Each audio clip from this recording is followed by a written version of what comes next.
Hi friends, எல்லாருக்கும் வணக்கம். பாருங்கள், சூப்பரான ஒரு வாட்டர் மில்லன் வச்சுட்டு குச்சி ஐஸு செஞ்சுருக்கேன். அதுக்கு ஜூஸும் செஞ்சுருக்கேன். பாருங்கள், செம்மையாக இருக்கும். இது வந்து எப்படி செய்கிறது நம்ம வீடியோக்குள்ளே பார்க்கலாம்.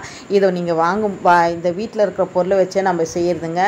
ரொம்ப வேலை கிடையாது, சிம்பிளான வேலை தாங்க. இது சிம்பிளாக நம்ம செஞ்சு முடிக்கலாம். குழந்தைங்கள்லாம் ரொம்ப ரொம்ப விரும்பி சாப்பிடுவாங்க. இதில் வந்து நம்ம ஹெல்த்தியானது தான் நம்ம இதில் சேர்க்குறோம். அதாவது வாட்டர் மில்லனும் இந்த மாதிரி பால் இதெல்லாம் தான் நம்ம வச்சு செய்கிறோம். இதை நான் ஒரு வீடியோ போட்டிருக்கேன். நான் அதெல்லாம் பார்த்துருப்பீங்கன்னு நினைக்கிறேன். இதே மாதிரி ஒரு வீடியோவாக நான் போடுறேன். குழந்தைங்களுக்கு இதை மாதிரி செஞ்சு கொடுங்க. இப்போ நம்ம வந்து இது வீடியோக்குள்ளே போகலாம். இது எப்படி செய்யுதுன்னு நம்ம பார்க்கலாம். நான் 1/2 லிட்டர் பால் எடுத்துருக்கிறேன். அதை நல்லா சுண்டாக காய்ச்சிக்கலாம். அதாவது நல்லா திக்காகணுங்க. அது வரைக்கும் நம்ம காய்ச்சிட்டே இருக்கலாம். சப்ஜா சீட்ஸ் வந்துட்டு ஒரு 1/2 டீஸ்பூன் போட்டுக்கலாம். இதில் 1 டம்ளர் தண்ணி ஊற்றிக்கலாம். தண்ணி ஊற்றிட்ட பிறகு பார்த்திங்கன்னா நம்ம மிக்ஸ் பண்ணி வரும்போது பாருங்கள் இந்த மாதிரி ஆகிடும். இப்போ இது ஒரு 10 நிமிஷம் அப்படியே இருக்கட்டும். பாருங்கள், தர்பூசணியை நம்ம கட் பண்ணிக்கலாம்.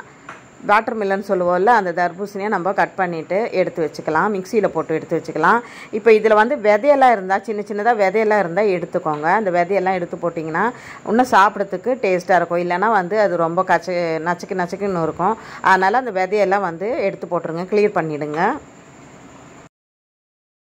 பாருங்கள், இதில் இருக்கிற விதையெல்லாம் எடுத்து போட்டுட்டு நம்ம இதெல்லாம் மிக்சி ஜாரில் போட்டுக்கலாம், கட் பண்ணி போட்டுக்கலாம். இப்போ நம்ம மிக்சியில் வந்து இந்த கட் பண்ணி வச்சுருக்கோம் வாட்டர் மில்லனை. இதில் வந்துட்டு ஒரு 10 டேபிள் ஸ்பூன் வந்துட்டு சர்க்கரை போட்டுக்கலாம். எதுக்கு இவ்வளோ சர்க்கரை போடுறோன்னு பார்த்தீங்கன்னா, நம்ம குச்சி ஐஸுக்கு வந்துட்டு சர்க்கரை கொஞ்சம் முன்னே இருக்கணும். டேஸ்ட்டு கொஞ்சம் தித்திப்பு நல்லா இருக்கணும். அப்போ தான் அது நல்லாயிருக்கும். அப்புறம் இன்னொரு விஷயம் பார்த்திங்கன்னா, நம்ம இதில் வந்து பால் வந்து சேர்க்குறோம். அதனால் பிரியாமல் இருக்கும். இதை மாதிரி நம்ம இதை அடிச்சுட்டு அதுக்கப்புறம் பால் ஊற்றும் போது பிரியாமல் இருக்கும். அதனால தான் இதை வந்து சர்க்கரை இவ்வளோ அதிகமாக போடுறோம். பாருங்கள், பால் நல்லா சுண்டிடுச்சு. பாருங்கள், நான் ஃபுல்லாக வச்சுருந்தேன், அதில் பாதி ஆயிடுச்சு பால். இப்போ நம்ம அதில் வந்துட்டு மில்க் மேடு நான் ஊற்றிக்கிறேன். மில்க் மேடு வந்துட்டு நான் கொஞ்சம் ஒரு பாதி தான் ஊற்றுறேன். அதாவது ரொம்ப ஊற்றலை, ஒரு 100 கிராம் தான் ஊற்றுறேன்.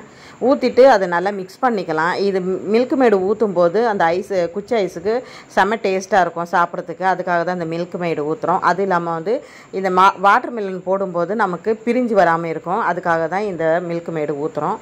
இப்போ நல்லா மிக்ஸ் பண்ணி விடலாம்.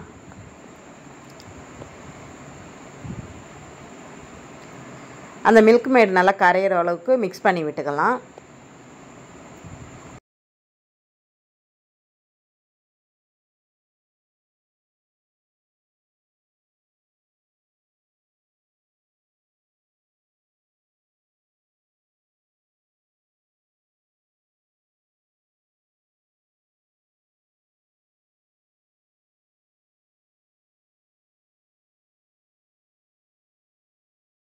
இப்போ வந்து நம்ம இந்த மிக்சி ஜாரில் வச்சுருக்க வாட்டர் மில்லனில் இந்த பாலை ஊற்றிக்கலாம்.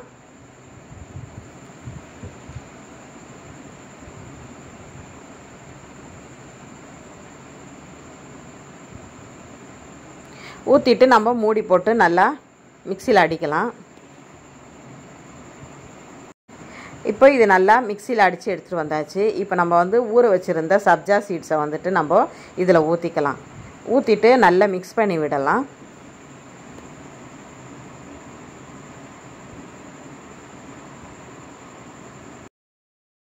இப்போ நம்ம வந்து இதை சேவிங் கிளாஸில் ஊற்றிட்டு நம்ம ஜூஸாக குடிச்சிக்கலாம். இப்போ பாதாம் பருப்பை வந்து நம்ம பொடி பண்ணி அது மேலே நம்ம தூவிக்கலாம். சூப்பரான ஜூஸ் ரெடி ஆகிடுச்சு. இப்போ நம்ம வந்து ஐஸு, அதாவது குச்சி ஐஸு எப்படி செய்யுது நம்ம பார்க்கலாம். இப்போ வந்து நம்ம வந்து குச்சி ஐஸுக்கு வந்துட்டு நம்ம ஒரு 3 டம்ளர் எடுத்திருக்கேன். 3 டம்ளர் வந்துட்டு ஒரே சமமாக இருக்கட்டும். அதில் வந்து நம்ம இந்த அடித்து வச்சுக்கிற ஜூஸை வந்து நம்ம இதில் ஊற்றிக்கலாம்.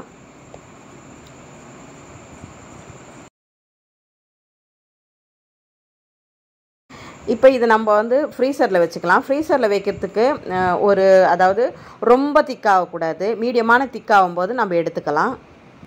பாருங்கள், இந்த ஐஸ் ரொம்ப ஐஸ் ஆகலை, அதாவது கொஞ்சம் ஒரு லூஸு டைமில் வரும்போது வெளியே எடுத்துட்டு ஸ்டிக்கை வந்து நம்ம அதில் வந்து வச்சுக்கலாம். அது உள்ள நடுவில் வச்சுக்கலாம். அப்போ நல்லா பிடிச்சிக்கும். இல்லைனா நீங்கள் வந்து தண்ணியாக இருக்கும்போது வச்சிங்கன்னா அது வந்து கவர் போட்டுட்டு நடுவில் ஓட்டை போட்டு அந்த மாதிரி வச்சிங்கன்னா அது உங்களுக்கு கிளியராக வரும். நான் அது கவர் இல்லைன்றதால இந்த மாதிரி பண்ணேன். கொஞ்சம் நேரம் ஃப்ரீசரில் வச்சுட்டு கொஞ்சம் திக்கானதுமே எடுத்துகிட்டு இந்த ஸ்டிக்கை வந்து உள்ளே வச்சுட்டேன். அவ்வளோதான், இது பிடிச்சிடுச்சு. பாருங்கள், சூப்பராக ரெடியாக இருக்குது பாருங்கள். அப்படியே நல்லா உரைச்சிருக்கு பாருங்கள்.